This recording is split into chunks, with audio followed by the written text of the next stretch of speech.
Kung bago ka pa lang sa aking YouTube channel, please subscribe at i-hit ang notification bell para updated ka sa aking bagong videos. Kim Pao, may bago kayang proyekto? Fans, bakit excited na sa bago nitong serye? Ang buong kwento, alamin!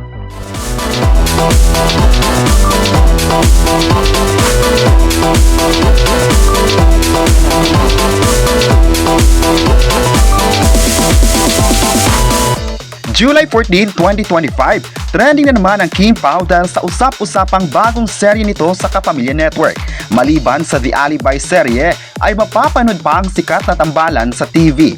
Sa social media, pinag-usapan na nga ang susunod na proyekto ng dalawa kung saan excited na ang mga fans kung kailan ito mapapanood.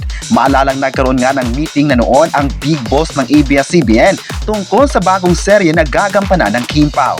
Ang serye na ito ay ang Korean series na Crash Landing on You at gagawa nito ng Philippine adaptation na minsan na rin ginampanan ng mga sikat na Korean stars. Sa isang media interview din sa Kim Pao nitong nakarang buwan, ay tinanong sina Kim Chiu at Paolo Abilino sa kung ano nga ba ang masasabi nila sa usap-usapang proyekto.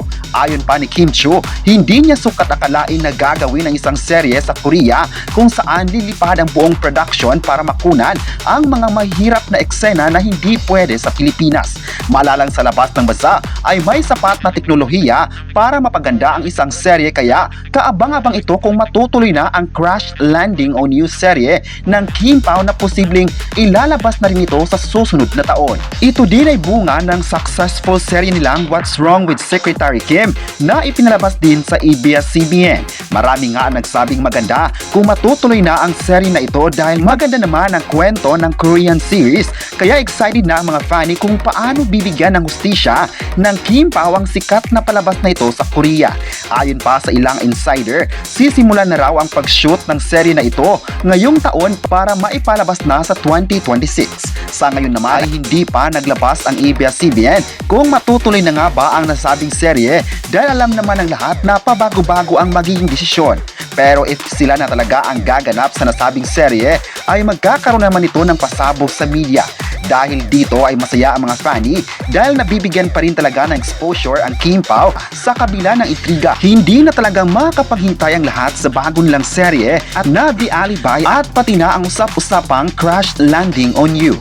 Big pasabog na ito sa Kim Pao na ibibigay ang bigating serye sa taong 2026 dahil magaling naman silang actors sa industriya at sikat na kapamilya stars. Maalalang nagampanan ng Kim Pao ng maayos ang seryeng What's Wrong with Secretary Kim na kung saan trending pa ito sa ibang bansa. Marami nga sa mga viewers abroad ang nagsabing hindi talaga nagpapahuli ang mga Pinoy sa pagganap ng Korean series na proud pa nga sila dahil napili ng ABS-CBN ang gawa nila. Marami din mga international viewers ang nagsabing sana marami pang mga serye ang bigyan ng adaptation para mas maipakita ng ibang bansa ang kultura na biro ng lugar nila. Same with ABS-CBN na ipinalabas ang mga content sa ibang bansa through ABS-CBN International Distribution. Marami nga nagsabing nagustuhan ng mga banyaga ang mga palabas ng ABS-CBN dahil nagustuhan nila ang kultura ng Pinoy at ang bida nito ay ang pagiging family-oriented ng mga Pinoy. Kaya sa bagong serye ng Kim Pao ay marami na nga ang nagbibigay suporta at congrats kung sila na nga ang final stars na gaganap sa hit Korean series. Alam naman ng lahat na magiging pasabog ito, hindi lang sa mga viewers kundi maging sa lahat ng mga fans ni na Kim Chiu at Paolo Abilino. Hindi talaga nagpapahuli ang dalawa sa mga proyekto na ipinagkatiwala sa kanila ng ABS-CBN. Ayon pa ng mga netizens, bagay naman ang Kim Pao na gaganap bilang bida sa Crash Landing on You dahil maganda ang rehistro ng kanilang mukha sa isang Korean series. Kuhang-kuha daw nito ang tamang aura ng bawat karakter ng sikat na serye kung saan patok ito sa mga viewers. May netizen pa ang nagsabing sana sa susunod na taon ay maipapalabas na ito ng maaga para hindi na maghihintay ng matagal ang mga fans ni na Kim Chiu at Paolo Abilino. Sa ngayon din kasi ay gigil na ang lahat sa pagsisimula ng The Alibi sa ABS-CBN Network. Malapit na nga itong mapapanood sa Kapamilya Channel at ilang digital platforms kaya aabangan talaga ito ng buong Kim Paolandia. May netizen naman ang nagsabing sana sa Crash Landing on You ay maraming mga bigating karakter din tulad ng The Alibi kung saan binagsakan ng maraming veteran actors ng industriya kaya exciting ito sa lahat ng mga taong manunood sa serye. May netizen pa nagre-request na sana bago magtatapos ang taon ay aarangkada na ang The Alibi sa TV. Pero hanggang ngayon naman ay doubly effort na ang buong production para lang mapaganda ang buong kwento.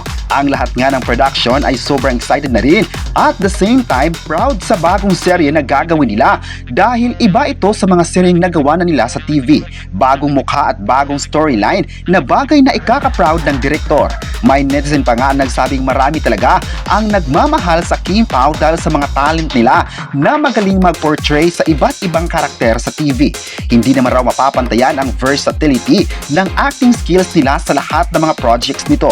Sa kabilang banda naman ay marami ang natuwa sa ipinakitang pasasalamat ni Kim Chiu sa mga taong pumunta ng kanilang event ni Paolo Abilino sa Bislig, Surigao. Sa It's Showtime, dito nga ay nagkaroon ng oras si Kim Chiu na pasalamatan nito dahil naging successful ang event sa tulong ng mga tao roon.